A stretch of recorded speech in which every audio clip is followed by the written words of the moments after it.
باید دست دراز کنیم طرف যুক্তরাষ্ট্র ও ইসরায়েলের যৌথ হামলায় আয়াতুল্লাহ আলী খামেনির মৃত্যুর পর ইরান এক চরম রাজনৈতিক ক্রান্তিকাল পদার্পণ করছে।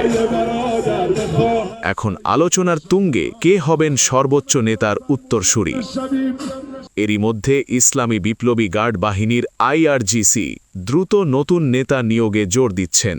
ইরান ইন্টারন্যাশনাল সূত্রে জানায়, আইআরজিসি রোববার ভোরের আগেই সিদ্ধান্ত চূড়ান্ত করতে যাচ্ছিল।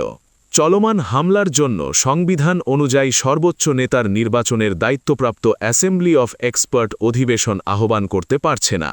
ইরানের সংবাদ সংস্থা ইন্নাদ জানিয়েছে, খামেনির নিহতের পর ৩ সদস্যের বিশিষ্ট পরিষদ গঠন করা হয়েছে।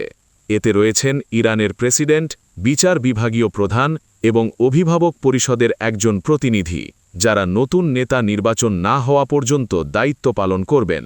ইরানের বিভিন্ন সংবাদ মাধ্যমগুলোর সূত্রে বোঝা যায়, সর্বোচ্চ নেতা নিহত হওয়ার খবরে ইসলামিক প্রজাতন্ত্রের নিরাপত্তা ও সামরিক কাঠামোর ভিতরে বিশৃঙ্খলা বেড়েছে, কমান্ড অফ চেইন ব্যাহত হচ্ছে, অপারেশন সমন্বয় সমস্যা দেখা দিচ্ছে।